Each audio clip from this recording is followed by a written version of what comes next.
Nah, lantaran dianggap tidak becus mengemban amanah sebagai wali kota, makanya Rustam Effendi kemudian disindir atau disinggung oleh Ahok dalam sebuah rapat. Ini akhirnya, apakah ini yang menjadi penyebab akhirnya Rustam Effendi mengundurkan diri hari ini menjadi wali kota? Ya, dan untuk itu segera kita perbicaraan. Kalau dia sempat menyinggung, katanya mungkin ini berhubungan sama di pihaknya Yusril Iza Mahendra. Nah, itu kita tanyakan langsung ke Pak Yusril apakah benar begitu adanya. Selamat sore. Assalamualaikum Pak Yusril. Ya. Pak Yusril, ini berbicara soal wali kota Rustam Effendi. Nah, saya mau bertanya dulu karena dikait-kaitkan oleh Gubernur Ahok bahwa Rustam Effendi ini katanya orangnya Yusril Iza Mahendra. Nah, pertanyaan saya adalah Pak Yusril sendiri kenal betul tidak dengan Rustam Effendi? Nggak kenal sama sekali. Saya nggak kenal, nggak pernah bertemu, nggak pernah ada komunikasi langsung maupun tidak langsung kepada beliau. Ini kan menjadi unik, akhirnya menjadi lucu ketika akhirnya Gubernur pun mengakui sindiran itu hanya bercanda ketika menganggap bahwa jangan-jangan ini di grupnya Yusril Iza Mahendra. Nah, tapi ini kan ada hubungannya Pak Yusril, kita lihat soal bagaimana rencana penggusuran di luar Batang. Nah, atau jangan-jangan inilah yang kemudian dianggap karena wali kota Jakarta Utara itu sepertinya berseberangan dengan Gubernur, kemudian kita tahu Pak Yusril juga menentang penggusuran di luar Batang. Atau jangan-jangan ini kemudian nama Anda dibawa-bawa? Ya, ini kan menunjukkan kepada kita bahwa kebijakan gubernur itu kan tidak selalu disetujui oleh bawahannya. Jadi ya bisa juga bawahan itu ragu-ragu, khawatir. Karena kan pengambilan kebijakan di DKI itu kan ada pada tangan gubernur. Wali kota itu sama sekali tidak punya kewenangan untuk membuat kebijakan. Dia cuma aparat pelaksana di lapangan aja. Dan karena itu situasi yang mereka hadapi sangat dilematis ya, karena mereka yang langsung berhadapan dengan warga. Apa Pak Ahok pernah datang ke luar Batang berhadapan langsung sama rakyat di sana? Kan nggak pernah sama sekali. Apa pernah beliau datang ke Kalijodo? Kan nggak pernah sama sekali. Yang dikedepankan di sana itu menghadapi rakyat secara langsung ya paling wali kota, camat atau aparat kelurahan. Kan mereka kan dilematis. Kalau ditanya, kenapa Bapak suruh gusur ya? Saya diperintah Pak Gubernur. Mana surat perintahnya? Kan nggak ada. Cuma perintah lisan dari Pak Ahok kepada mereka. Jadi saya bisa memahami betapa dilematisnya pejabat birokrasi di DKI berhadapan dengan Pak Ahok. Dalam arti banyak yang merasa ini semacam sebuah tekanan begitu Pak, dengan apa yang terjadi di lapangan dan juga dengan kebijakan dari Pak Ahok sendiri. Ya, karena kebijakan kan ada pada Gubernur. Sedangkan wali kota dan camat itu kan hanya aparat pelaksana saja. Pak Ahoknya kan tidak pernah berani berdialog dengan masyarakat. Saya sendiri selaku kuasa hukum dari masyarakat di luar Batang kan sudah menulis surat kepada Pak Ahok mengajak beliau berdialog. Tapi sampai hari ini kan nggak pernah dijawab. Tapi memang kelihatannya tidak berani berhadapan langsung sama rakyat. Ya, tapi menurut Gubernur silakan di pengadilan saja. Kenapa tidak digugat saja? Begitu Pak Yusril. Ya. Orang itu kalau mau menggugat ke pengadilan kan harus ada surat keputusan atau surat perintah pembongkarannya. Sekarang ini mana surat pembongkaran, mana surat keputusan yang diteken sama Pak Ahok? Kan nggak ada. Kalau saya gugat ke pengadilan, nanti yang saya gugat camat. Ya, camat kan bukan levelnya untuk saya gugat ke pengadilan. Jadi Pak Ahok kan cuma berani menantang-menantang, tapi kan nggak berani mengeluarkan surat keputusan. Coba kalau Pak Ahok berani mengeluarkan surat keputusan atau surat perintah pembongkaran, kita lawan ke pengadilan. Kalau perlu Pak Ahok nggak usah pakai kuasa, langsung aja berhadapan sama saya di pengadilan. Berani nggak Pak Ahoknya? Oke.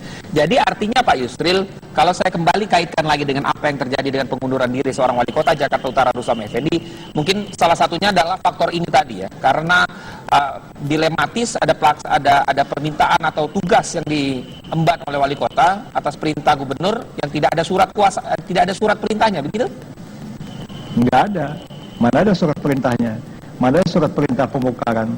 Di luar Batang itu malah surat pemberitahuan aja, yang teken malah cuma camat, bukannya wali kota lagi. Tapi bukan lazimnya memang kalau begitu, itu saya Pak. mau gugat.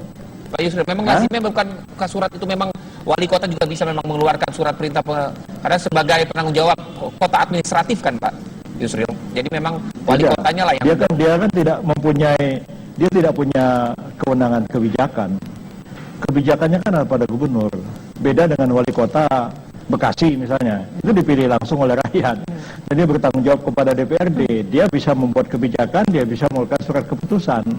Tapi kalau wali kota Jakarta Utara kan bukan wali kota seperti itu, dia wali kota administratif. Dia hanya pelaksana. Dan sebagai pelaksana dia pun susah untuk mengeluarkan surat perintah. Kalau misalnya dia mengeluarkan surat perintah pemongkaran, kan konsiderannya ada mengingat, menimbang dan sebagainya. Yang dijadikan sebagai rujukan surat perintah dari Pak Ahok kepada dia kan tidak ada. Sama sekali tidak ada, Pak, ya? Jadi atas tidak ada Tidak sama ada, perintah lisan aja. Dan itu menurut Anda sebagai ahli hukum juga, menurut Anda tidak bisa itu Pak Yusril, ya, dilakukan oleh sang wali kota, tidak punya landasan hukumnya, legal standingnya tidak ada, gitu. Kalau gubernur itu kan harus gentleman. Kalau dia berani memerintah, dia berani keluarkan surat perintah dong. Kalau dia cuma perintah lisan, tapi camat disuruh berhadapan sama rakyat, kan dia lempar batu sembunyi tangan. Camat atau wali kotanya yang berhadapan langsung sama rakyat. Gubernurnya kan cari selamat, sembunyi di belakang perintah lisannya kepada camat dan wali kota.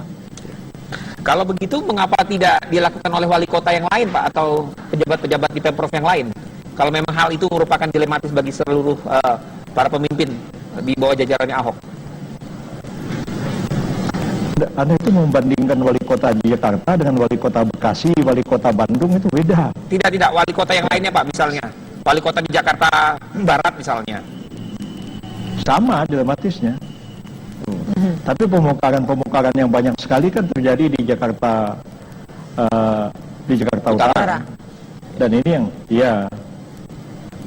Dalam arti memang ada komunikasi yang tidak berjalan baik Pak antara wali kota dan mungkin dengan gubernur. Ini intinya ada di situ Pak. Kalau saya melihat sih bukan masalah komunikasi. Ini kan masalah bagaimana kita menjalankan roda pemerintahan. Gubernur itu kan pejabat pembuat kebijakan. Kalau dia punya kebijakan ingin melakukan penggusuran, itu harus dituangkan dalam surat keputusannya gubernur. Nah, kalau dia langsung melakukan perintah pembongkaran, itu perintah pembongkarannya itu harus ditandatangani. Sekarang kan nggak ada sama sekali. Itu hanya lisan aja. Di lapangan ya bawa polisi, bawa tentara, ya orang kan ketakutan. Tapi nggak pakai hukum, itu pakai kekuasaan aja. Untuk mundurnya, kembali lagi, untuk mundurnya wali kota Jakarta Utara ini memang tidak perlu izin atau Menteri Dalam Negeri berarti Pak, ya? Khusus ibu kota DKI Jakarta ini tidak perlu? Enggak lah, karena dia kan bukan wali kota yang dipilih. Bagaimana Kalau wali kota yang dipilih, kalau wali kota dipilih langsung oleh rakyat, nah itu kan pelantikannya oleh gubernur. Ya, tapi kalau wali kota Jakarta itu, wali kota administratif, dia pejabat birokrasi dan pejabat pelaksana di lapangan. Bisa setiap saat diangkat dan diberhentikan oleh gubernur. Tapi kalau wali kota, misalnya wali kota Bekasi itu nggak bisa diberhentikan oleh gubernur Jawa Barat. Nah, beda. Kalau soal mengundurkan dirinya Pak, apakah perlu memang ditulis alasan yang jelasnya? Perlu atau tidak Pak? Atau cukup mengundurkan diri saja? Itu sih tanpa alasan? Ya, mengundurkan diri kan hak dari wali kota itu. Kalau dia minta mundur ya ada alasan nggak ada alasan ya terserah pada gubernurnya. Gubernurnya mau berhentikan atau tidak, gitu aja. Dan kebetulan Gubernur DKI menerima pengunduran dirinya. Baik. Iyalah. Karena tujuannya itu kan Pak, ya? Nggak tahu saya. Saya sebenarnya nggak ingin mau mencampuri. Ini urusannya Pak Gubernur sama urusannya Wali Kota Jakarta Utara. Cuma permasalahan Pak Yusril dibawa-bawa. Ada kedekatan katanya Pak, makanya kami konfirmasi. Iya, nama saya dibawa-bawa tapi nggak ada urusannya dengan kasus ini. Saya juga nggak kenal dengan Pak Rustam.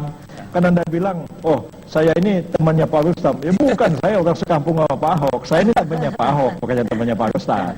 Teman main golf mungkin Pak? Teman main golf? Tidak juga? Saya seumur hidup nggak pernah main golf. Kalaupun saya jadi menteri, saya nggak pernah main golf. Biasanya saya main golok. Ya, kalau di Belitung apalagi masuk hutan bawa golok. Kalau di Jakarta ya saya main golok ya nempas-nempasin rumput. Nggak pernah sama sekali. Baik, terima kasih Pak Yusril untuk waktunya Pak. Selamat petang. Ya, terima kasih banyak. Ya, baik. Itu sudah terkonfirmasi bahwa tidak ada kedekatan antara Pak Rustam dengan Pak Yusril. Nggak kenal sama sekali. Jadi nggak ada kong-kali-kong di situ. Iya, dan Pak Ahok juga mengatakan bercanda yang membawa mundurnya seorang wali kota. Nah, itu dia judulnya. Dan pemirsa, kabar petang masih akan kembali usai jeda pariwara berikut ini.